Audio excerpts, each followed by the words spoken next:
Hello everyone, and welcome back to another edition of Overcoming Depression and Anxiety, brought to you by Healthy Me Summits. I'm Joanna Rushton, your host, and we're being joined here today by Kaayla Daniel. Kaayla has a PhD in nutritional sciences and anti-aging therapies, and she's also a certified clinical nutritionist. She was the vice president of the Weston A. Price Foundation until just recently this year. And she's also the author of the very well-known The Whole Soya Story, The Dark Side of America's Most Favorite Health Food. Kaayla is also known as the Naughty Nutritionist because of her ability to outrageously and humorously debunk nutritional myths, which I just love.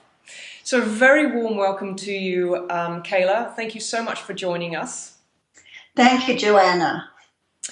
So, I know that we were just talking before we came online that one of the intentions for Healthy Me Summits, and especially in regards to overcoming depression and anxiety, is really to feel that we're not leaving any stone unturned and to look at areas of our lifestyle and our choices that people might not at first consider will have any relevance or any link perhaps to their mental and emotional health. So our intention with Healthy Me Summits is to really leave no stone unturned and to really look at the areas that aren't so obvious, which is why we've asked the beautiful Kaayla to join us today and, talk about soya along with some other areas of nutrition for people to really start to understand how can possibly soya impact their health, their well-being, and essentially influence their state of mental health. So before we get into the nitty-gritty, Kaayla, can you just share with us, I know that you've had some health challenges yourself, which inspired you to actually do your PhD in nutritional sciences. Can you share a little bit about what your journey's been? Yes, for many years I didn't feel well. I didn't have good energy. I had a lot of skin problems, didn't have good muscle tone. I was very thin, but I just didn't have the energy and the power to fulfill my mission on this planet. And I knew something was off. I didn't know what it was. I tried every diet that was out there. I tried veganism. I tried food combining. I tried raw foods. You name it, I tried it. Macrobiotics, Ayurvedic, Chinese medicine, did them all. And finally found my way to real food, to a primal or ancestral diet, an omnivorous diet that includes animal products. And with that, I started to gain a lot of energy and restore my health. And that made me determined to become a nutritionist and help others the same way. Wow, so my next question, I have to ask this. Why do you call yourself the Naughty Nutritionist? Because I tell the truth, it's too hot to handle.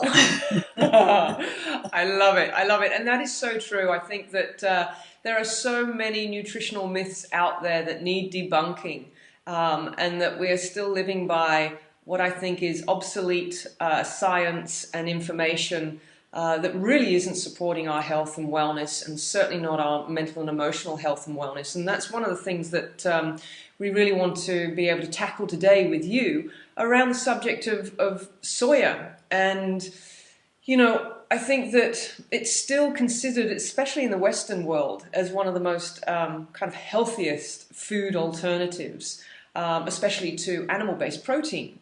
And I guess my first question is all soya bad for us? Well, I do enjoy miso soup many mornings and a little tempeh, a little tofu once in a while. They're fine. And natto, if you can stand the smell and the texture and the taste, is a true health food, which is full of vitamin K2.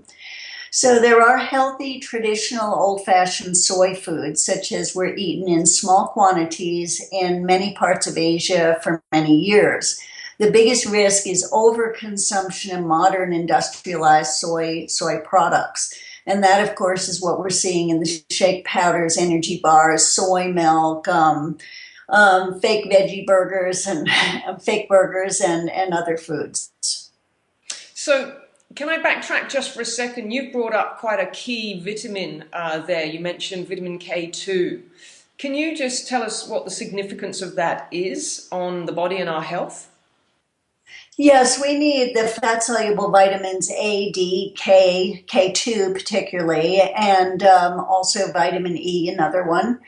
And with the vitamin A, D, and K2, we typically can only find them in animal products. Now, the body can convert carotenes to vitamin A, but not very well, not very capably, and likewise with K1 to K2.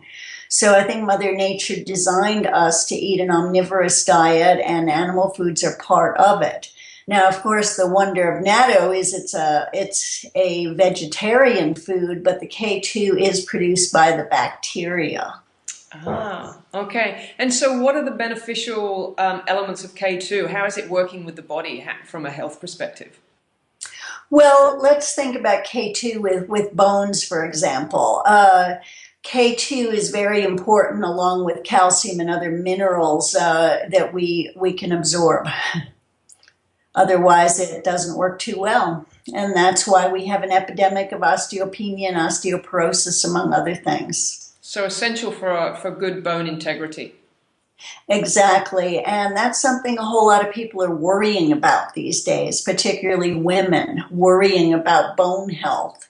So part of mental health is eliminating all these things to worry about, taking care of the problem and stopping the worry, which is not helping. Absolutely, absolutely. So if we get back to soya for a moment, what are some of the general health risks associated to soya first, and then we'll get into a little bit more detail around mental health and soya. Well, more than 70 years of studies link soy to malnutrition, digestive distress, thyroid disorders, immune system breakdown, attention deficit disorders. Soy is one of the top 8 allergens, soon to be in the top 4, so a very common allergen. And soy has even been linked to heart disease and cancer. And of course, we're told that soy can prevent those, but that's not what the research shows. So what exactly is it in soya that create all these potential health risks for us? Well, it's not just one thing. It's many components in the soybean. For example, there are phytates that block mineral absorption, such as calcium. So if somebody is, say, drinking soy milk, thinking they're getting plenty of calcium, well, the calcium's added as a cheap supplement. So it's not very absorbable to begin with, but then the phytates in the soy have not been removed and they make the calcium very hard to absorb. Then there's trypsin inhibitors that are naturally in all soybeans and they make it hard to digest protein. So of course we're told that soy is high in protein, it's the most perfect plant protein and so forth. And that is true to a point, except it's hard to digest. And then, of course, the biggie is the phytoestrogens, the plant estrogens. They're not the same as human estrogens, but they're kissing cousins. They're close enough so that it confuses the body. And so we've got some hormone havoc happening, making it hard to make hormones and use hormones properly in the body. And that causes all sorts of effects on the reproductive system, effects on the thyroid, and so it goes. And so it's in that link, the link between the estrogens in the soya product that is linking back to a contribution to particular cancers and heart disease. Is that correct? That's one of the factors. Of course, all the others are contributing as well. If you're not digesting protein well, that's contributing to ill health. And if you're not absorbing your minerals well, that's contributing as well. But the biggie is those endocrine disruptors, the plant estrogens. And they can fuel certain kinds of cancers. They're certainly related to breast cancer. Breast cell proliferation is a known risk factor for breast cancer, and there's studies linking soy estrogens to that. Okay, so we're starting to get a little bit of a picture here that they are big endocrine disruptors. And can we start to link that now to the relevance of when we're talking about overcoming depression and anxiety, how there might be a correlation to an overconsumption of these processed soyas and soya products in relation to how it's affecting our mental health? Sure, and that brings us to the thyroid because these endocrine disruptors have a devastating effect on the thyroid, and we've got 70 years of studies linking soy to thyroid problems. And we need a healthy thyroid if we're going to avoid cancer, going back to your last question again. So that's one of the links there. And most alternative doctors will do their best to support and nourish the thyroid as part of an alternative cancer treatment. But in terms of your question now about mental health, thyroid, if it's down, people are more likely to be depressed. If it's too high, there's likely to be anxiety. Whenever the thyroid is off, it's going to be hard to be balanced mentally. And with some people, it may manifest as depression, with others anxiety, with others mood swings, and so it goes. Healthy thyroid, healthy body and mind. So the important link that I'm hearing there is for people to understand that, soya directly isn't necessarily affecting our mental health. It's how soya is affecting other glands in our bodies, such as the thyroid gland, and the important role that the thyroid plays in our metabolism, in our basically monitoring our energy and our energy metabolism, along with our mental health, with hypothyroidism versus hyperthyroidism. Is that a fair assessment?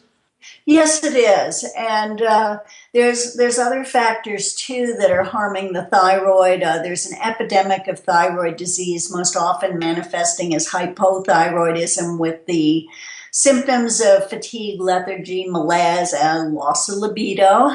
That's a biggie. But it's not just soy. There's many devils in the environment affecting our thyroid. I think about fluoride in the drinking water, chlorine in the drinking water, in the pools, bromides in processed foods and in flame retardant clothing, and on and on and on. And think about plastics and the environmental estrogens there. There are just so many factors, but at least soy is something we can take care with and fairly easily avoid. Absolutely, and this is the information that we're really wanting, to get out there with our audience, is because I've worked with a lot of my own clients that think that they've absolutely been doing the right thing for themselves and that they've been making conscious, healthier choices without realizing all the myths, if you like, the nutritional myths associated with soya. Can we talk a little bit about the importance, especially for mums and mums-to-be, that are using these soya formulas? Yes, the babies are at the highest risk for damage from soy. And they're a very high risk population because of their small size, because they're very vulnerable with their tiny bodies and growing brains. And also because, unlike the rest of us, soy formula would be the only thing they're eating. When you're talking about children or adults, soy is part of a varied diet. But for the baby on soy formula, it's soy, soy, soy. And the tiny baby is so vulnerable, and actually anyone all the way to adulthood is very vulnerable because that's when the body and brain are developing. And we're talking about mental health. We want a healthy brain. Absolutely, absolutely. So in that case, when we look at why people use soya products as a nutritional component in their lifestyle, we're looking at, you mentioned before, a rich source of plant-based protein, a rich source of calcium, although in the processed forms you say it's an added supplement, it's not actually naturally there. Is that correct?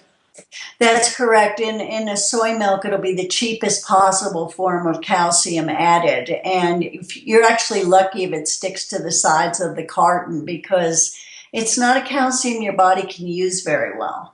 Okay, so if our audience are starting to think to themselves, if anyone is listening who has quite a large percentage of soya products in their diet currently, and they're thinking that they're actually doing the right thing and have thought all along that they're healthy alternatives, what kind of other healthy nutritional alternatives or perhaps diet philosophy do our audience need to start considering in order to get the very nutrients that they are trying to get, which is why they're choosing soya, but to start selecting these key nutrients from other healthier sources that are going to support the whole body and mind? Sure, most people who are going into high soy consumption are believing the myth that soy is the perfect plant protein. They're probably believing that cholesterol and saturated fat are bad for us. And so it goes. But most people do not really enjoy the taste of soy. And to make soy products palatable, the manufacturers making soy milk, for example, are going to be adding things like a lot of sugar, and that's got its own health risks. And with veggie burgers and other soy products, they're typically adding MSG and other things to make it flavored in a way that people will actually eat it. Fortunately, most people feel that a soy burger does not taste as good as the real thing. And as soon as people realize those products are not healthy, I think we can go to the real foods that Mother Nature designed us to eat. And of course, I'm going to urge if you have a hamburger, make it a grass-fed hamburger. I'm not recommending fast foods or processed foods or supermarket foods. Okay. So you mentioned before, and I'd like to just clarify this for the audience as well. You mentioned before phytic acids in soya-based products that act as mineral binders that stop us from actually absorbing certain minerals.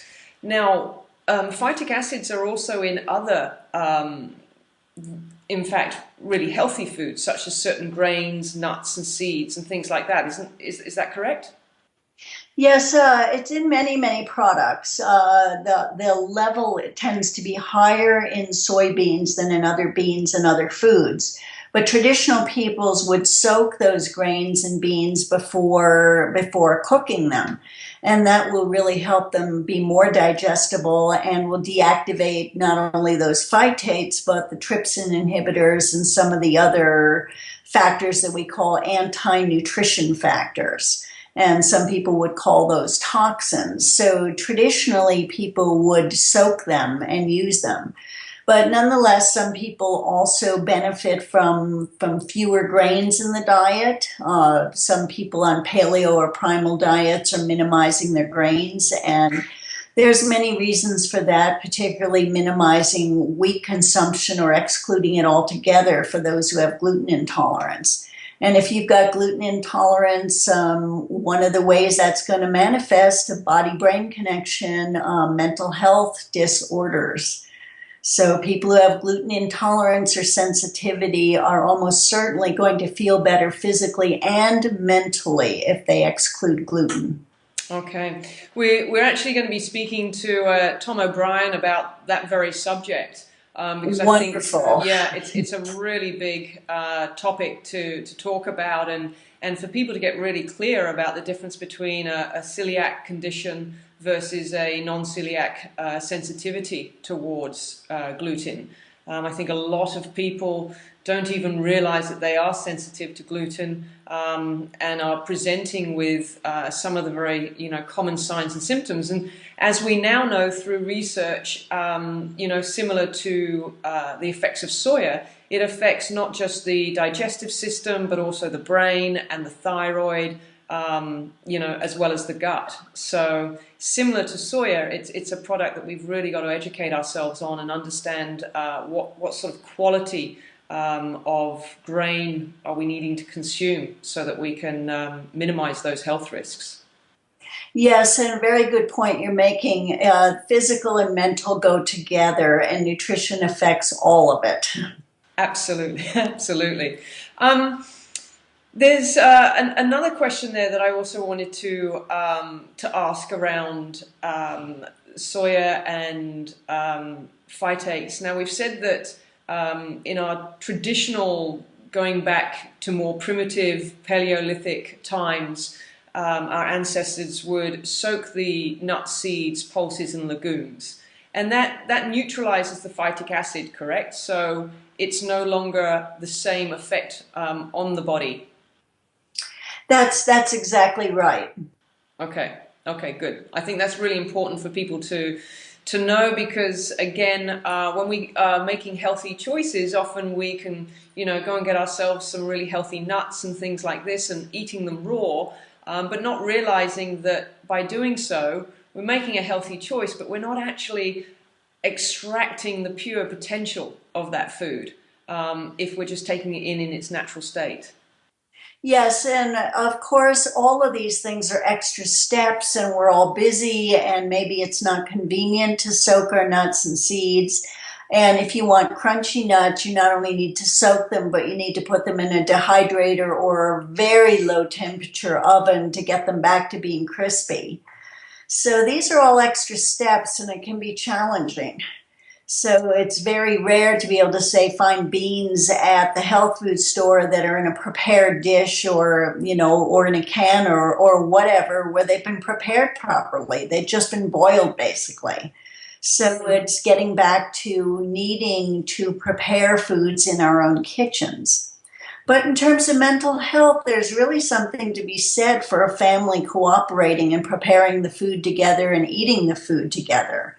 And that is just part of the whole picture. It's not just the nutrient density of real food, but the fact that if you're making real food, you're probably eating dinner together with your family and not just on the run. And that is good for our mental health. I'm so glad that you brought that point up because we're looking at overcoming depression and anxiety through seven lenses of health or seven pillars of health.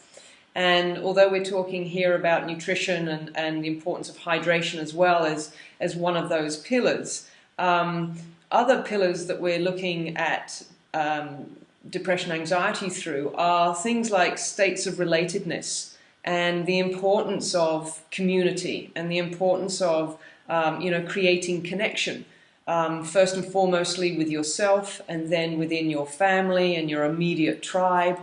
And you're so right that when we look at eating and the ritual of eating, when we go back, 100 years or even 80 years ago, it was really considered a time where people came together and shared and, communicated and connected. And I think that, that aspect of our lifestyle that actually supports our mental and emotional well-being has really been lost in the busyness of life and eating on the run and making less time for coming together as a family or in group. And I think that that's a really important point that you've made there. Well, I really think food is one of life's great pleasures. And, having an appetite and sharing it and enjoying food with other people, it's what we're here for. Yeah, absolutely, absolutely. So I want to move into another area that your knowledge and expertise is profound. And again, a lot of people wouldn't necessarily associate things like broth and the healing power of broth. And I guess for people to understand what that power of broth is, they probably first need to understand the relationship between the gut and the brain in order to see that there's a bit of a connection in how we use broth to heal ourselves. Can you elaborate a little bit more on what that is for our audience? Yes, I'd first like to point out that broth is part of what we call nose to tail eating. Mother Nature designed us to eat all parts of the animal. So a whole lot of people who go on primal diets or paleo diets, they're focusing on muscle meats. They're eating steaks and chops, which is not only really an expensive way to eat, but it's not sustainable in terms of the environment. It doesn't honor the animal. And what we really need to do is consider eating not only those muscle meats, but also the organ meats, and then turning that carcass into nourishing broth. And we get from the nourishing broth a different amino acid profile than we get from the muscle meats. And than we get from the organs. So we need all of it. They're all nutrient dense parts of the animal, but they're different. So a rich and varied diet, including nose to tail eating, is really important. Now, when we're making broth, what we're getting we're getting high amounts of the amino acids glycine, proline, and glutamine. And all of those are very important for detoxification and for gut healing. And both are extremely important in terms of mental health. So we've all heard about the brain and gut connection. So first heal the gut. We've heard that from Hippocrates on. No matter what your symptoms are, first focus on the gut. And now that we know that the immune system and the brain are all in the gut, this is all starting to make sense. Okay, I love that. I think it's I just think I know from my clients, it's not how they would first think of how their body works.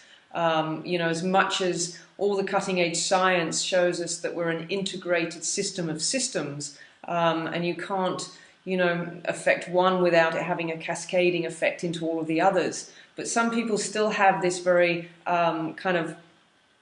linear understanding of the body, thinking that the mind does one thing and the gut does another, and that there's not necessarily this interconnected highway between the two. Yes, it's so sad that so many treatments, whether we're talking about pharmaceutical drugs or supplement protocols, they're thinking, this symptom, this remedy, and maybe that remedy causes side effects in another part of the body, and that should instinctively tell us that something's off. Yeah, absolutely, absolutely. So one of the other things that if you could elaborate for us, for people to understand a little bit more clearly, when we're talking about the gut-brain relationship, how, when we have either a gut dysbiosis, which is, an imbalance in the bacteria of the gut, or inflammation in the gut, even if we just talked for a moment about inflammation in general, how can cellular oxidation and inflammation in the body, how can that link back to mental and emotional issues? Well, as you already pointed out, they're all totally related. And I do think some of the solutions start with the foundation of broth in the diet. And when we think of the body ecology diet or the GAPS diet, the gut and psychology syndrome diet, we're all talking about starting with, say, even maybe several weeks where we're primarily doing a lot of broth for the healing. It's a real detoxification food. And inflammation is a symptom that we shouldn't be trying to suppress. We should be trying to ascertain why we are inflamed and trying to address some of the root causes. And being appropriately nourished with something like a healing broth can be one of the first steps. Now, in terms of gut health, there may be a lot of damage from gluten, from antibiotics, from, say, heavy metals such as mercury. There are many pieces to the puzzle, and some people will not find their inflammation goes away until each of those in turn is addressed, though most people may start to see some improvement with each step. I think it's probably really important here to mention to our audience how stress itself can actually create an inflammatory response in the gut as well. If we have, stinking thinking going on or a lot of stressful thoughts, then that in itself is creating an inflammatory response in the gut, which adds to all of those complications and challenges that connect back into our mood and how we think and how we feel. So important, and so many of us today are stressed physically, mentally, emotionally, spiritually, being constantly busy, multitasking, feeling overwhelmed. Many of us are experiencing that, and it affects everything, body, brain. And bit by bit, we have to We have to figure out a way to live a life that's more in balance, where there's more support and community and nourishing ourselves. And I don't mean just with nourishing foods, but nourishing ourselves spiritually, nourishing ourselves with family and friends and fun. I talk about fun with my clients. Actually, the Naughty Nutritionist brand, it's about mischief and fun because people are so stressed out by diet. They can't relax with their food and enjoy their food. Everybody's worried about food. And I like to encourage a more relaxed attitude, more common sense. And people are so confused by all the contradictory diet advice. So part of my naughtiness has to do with trying to just steer people in the real food direction. Don't think so much. Follow your instincts. I think, again, that's such an important point to make. You know, part of that, as I teach my clients, it's really, it's about qualifying the quality of your food. And, you know, so long as you have variety and good quality, then, you know, take the stress and the pressure off of yourself that you have to follow this or that, and learn how to listen to your body more. Learn how to actually, you know, interpret the biofeedback that the body's always offering us, you know, as a way of telling us how good our choice was. Yes, the people who get in the biggest trouble with food and diets are the people who decide one food or another is a miracle food. So people who decided soy was the miracle food, they're the ones who are having the problems with their thyroid going on the fritz and reproductive system problems and hair falling out and on and on. And the people who just relaxed about it have some tofu occasionally in a vegetarian restaurant or whatever and don't worry about it, they tend to not get into too much trouble. I love it. So just coming back for a moment around broths, and I know that there is a big difference between a homemade broth versus the sort of broth that we'd buy from, let's say, even if it was an organic health food store. Can you just elaborate a little bit more on why it is so important that we start to take the time and the effort and the energy to actually create our broths at home? Yes, and the broth we make at home is actually a fast food because once we learn how to make it, it's extremely simple. And even though it may be cooking for hours, it's not like we need to be hovering over the stove like maybe our grandparents or great-grandparents would have done. So we can now make it in, say, a crock pot. We can start it before we go to work. We can come home and there's the smell of broth and just a few simple steps turning it into a really nutritious soup or stew and absolutely delicious. And such variety we can enjoy. Everything from, say, bean soups made with ham hocks and kale and other vegetables to chicken rice soup. I mean, talk about a nourishing staple in many, many homes. Or the minestrone soups or the beet soups. There's just so many options. Soups from around the world. We can incorporate other superfoods like coconut milk, and we can make coconut curries and Thai soups, chowders. Just so many possible options. So we're not limited with broth. Now the reason we do need to make it ourselves is that unfortunately all of the packaged products have been made with all sorts of shortcuts. Now maybe they're not even made with bones at all. Maybe they've got a nice meat flavor. Sometimes that happens. But if you see any ingredients like autolyzed yeast extract or artificial colors or even natural colors, natural flavors, those are code words for MSG. So that's how they ramp up the flavor in those products. So with our homemade broth, if it tastes too weak or too diluted, it's mainly a concentration issue. You're going to need more bones, perhaps more meat on those bones. Sometimes people say, what's wrong with my broth? And they've used too little bones in a couple gallons of water. So it's not going to have any flavor like that. And our homemade broth, we want it to be jiggly like gelatin. So the gelatinous broth is what gives us the collagen, which gives us the beautiful skin, which gives us the Uh, the strong bones, collagen fibrils are the skeleton of the bone, the framework of the bone. It's more important than the minerals. And that's why broth, even though it's actually fairly low in calcium, that's why broth is so good for bone health. So that collagen. So if you've got a good jiggly broth, you know you've got a lot of collagen. So I get asked quite a lot, is there a difference between broth and stock? Well, everybody asks that question, and it seems all the experts, they've all got their ideas, but there's no agreement about it. So I use it pretty interchangeably. Whatever you call it, just make it and eat it and drink it.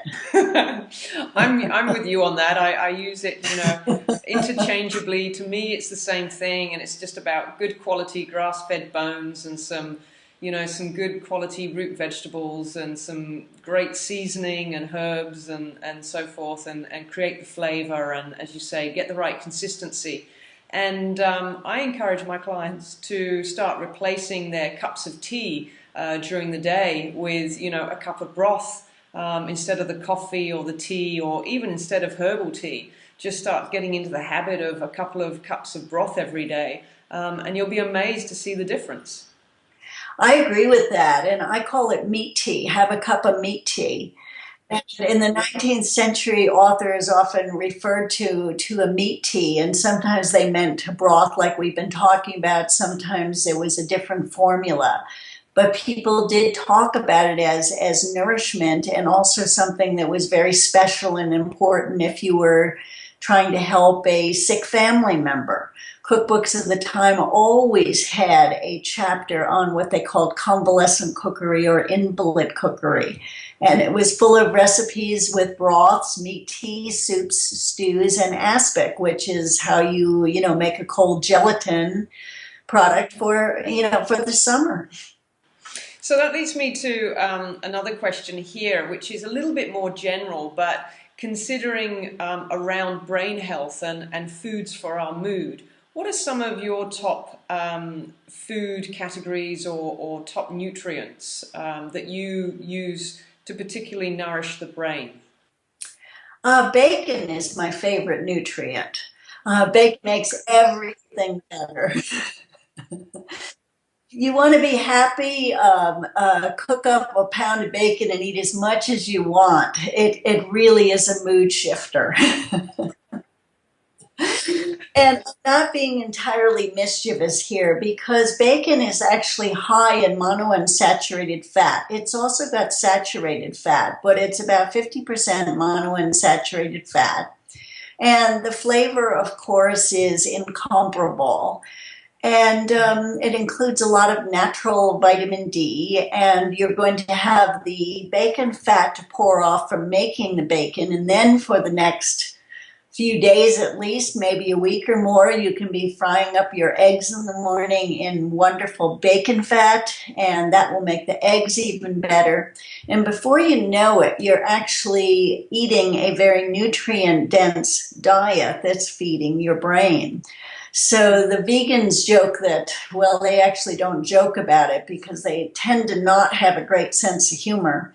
But the idea that bacon is the gateway meat. So rather than try to convert somebody away from their vegan diet, just invite them over and be cooking bacon, and they can smell it. And usually they're a goner. That would be a brave friend who tried that. But back to what are some of the things that you would do? Foods like eggs, butter, bacon. So many people have been low fat for so long, and the brain craves fat and cholesterol. 60% of the brain is fat and cholesterol. So what do you think happens to your brain if you're feeding it either rancid fat or you're feeding it a low fat diet? Your brain is not going to function very well. And it's not a Prozac deficiency, it's a natural fat deficiency. And that can help immensely. And often there's other parts of the puzzle as well, but we can always start with trying to increase the amount of good fat in the diet. And for some people, if they've been low fat for a long time, this may be a slow and steady effort. Some people really do need to start with lean protein and like little pats of butter, and after a while, maybe it's whole tubs of butter at a time. But slow and steady. Don't expect an overnight miracle fix. That's very important. It Mm. really, if you've been harming your health for 20 years or more, you're not going to turn it around in a day or two. Absolutely, and I think that the subject of fats and cholesterol is a really important one, and I know we're going to be talking to Sally Fallon on the importance of fats and various fat soluble vitamins, and to start debunking some myths around cholesterol as well. So I really encourage our audience to tune into that interview with Sally Fallon so that they can really understand the importance of cholesterol and why cholesterol is a nutrient. It's a hormone that the body is essential to so many things. Cholesterol is the root of the hormone tree. So if you're a gardener, you know you don't feed the leaves, you feed the root. So cholesterol is the root of the hormone tree, and that's the way you're going to grow your reproductive hormones and also all of your mood hormones. So cholesterol is key. Yeah, perfect. Can we go back to bacon just for a second? Because I love my bacon. But I also encourage my clients when I do recommend, bacon as a food, that they get, if possible, nitrate-free bacon, and that it's cured naturally. Can we talk a little bit, just give our audience an understanding of why it's so important that we don't get these nitrates and nitrites on our meats? Well, I think what the way I would put it is to avoid supermarket bacon because there's not only some of the issues having to do with nitrites, but some even worse issues having to do with MSG and things like liquid smoke. I mean, just the sound of that. Does that sound suspicious or dubious? Liquid smoke. And some of those products, artificial everything in them, and also the whole issue of factory farming, cruelty to the pigs and other animals.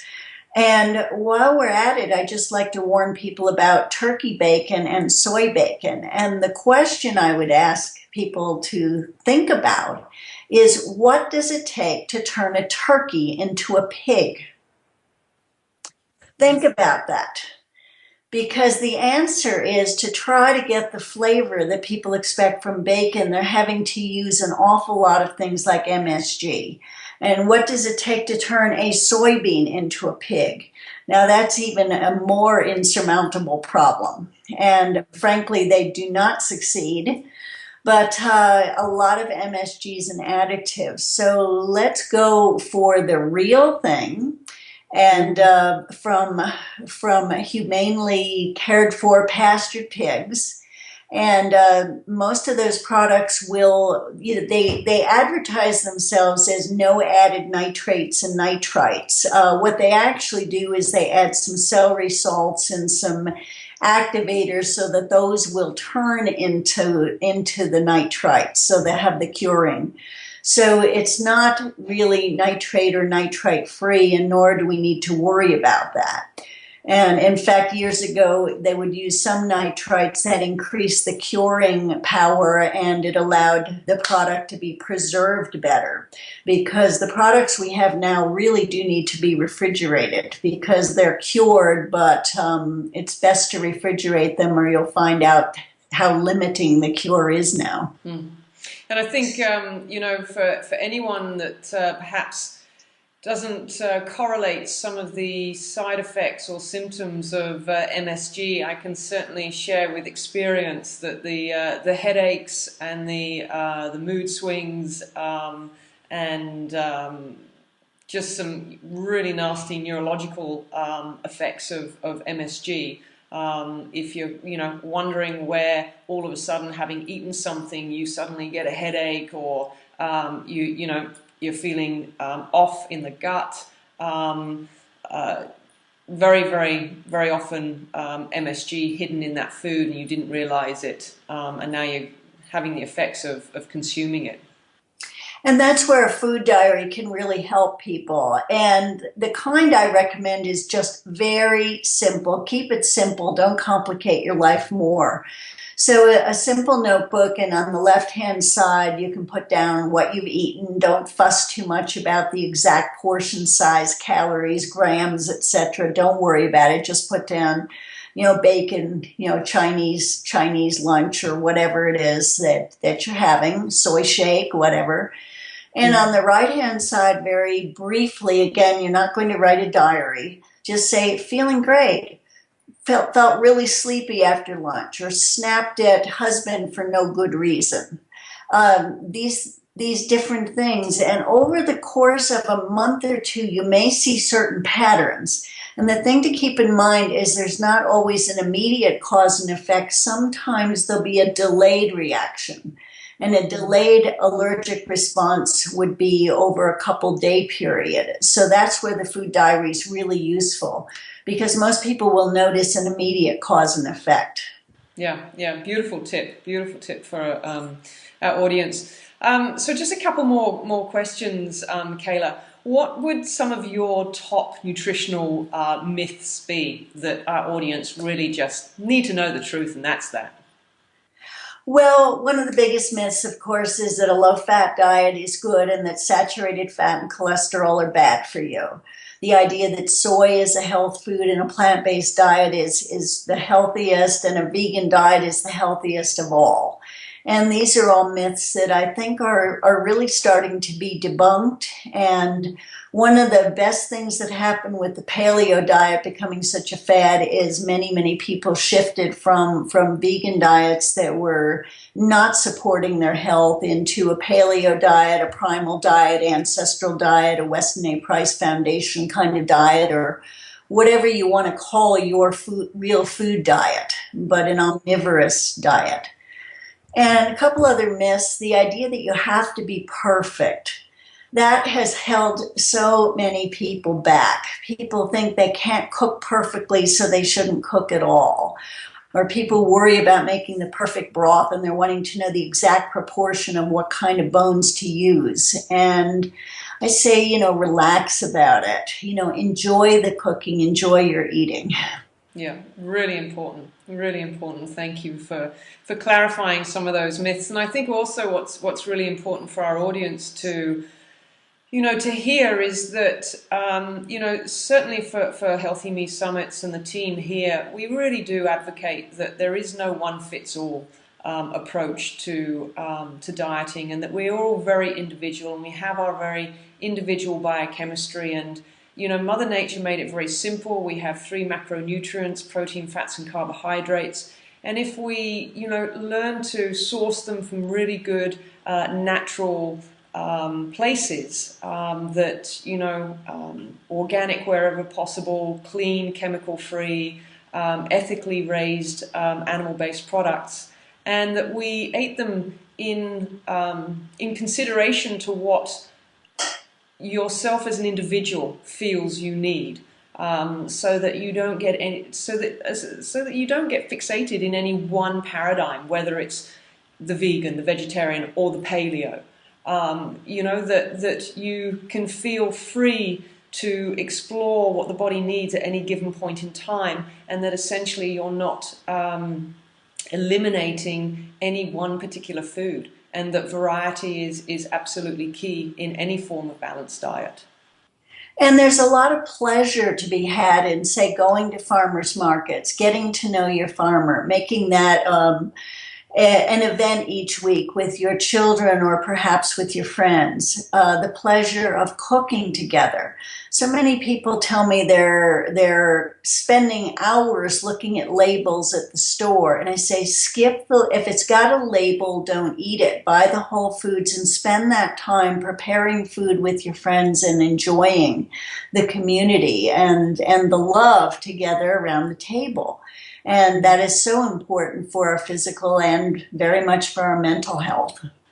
Beautiful. So So, Kayla, I have just one last question, and it's something that we've been asking all of our speakers just to contribute to at the end. And the main reason for this is because, throughout time, all the greatest philosophers and have always said that essentially we are what we think. And quantum physics and neuroscience is showing us today that what we tell ourselves and to the degree in which we believe it, then our physiology and our biochemistry starts to create an experience of that.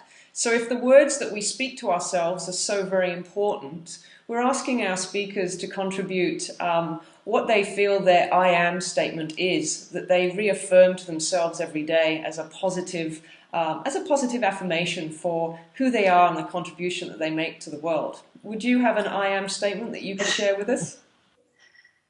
Woo. I am deeply loved. I am worth it and live a life of meaning, purpose, and joy. Wow, wow, I love it. I love it. That's very, very empowering and inspiring. Beautiful. Thank you. Kaayla, thank you so much for your knowledge, your time, your energy, and your wisdom. It's been a pleasure. Thank you for debunking some of the myths and staying true to the naughty nutritionist that you are. Thank you. Thank you so much.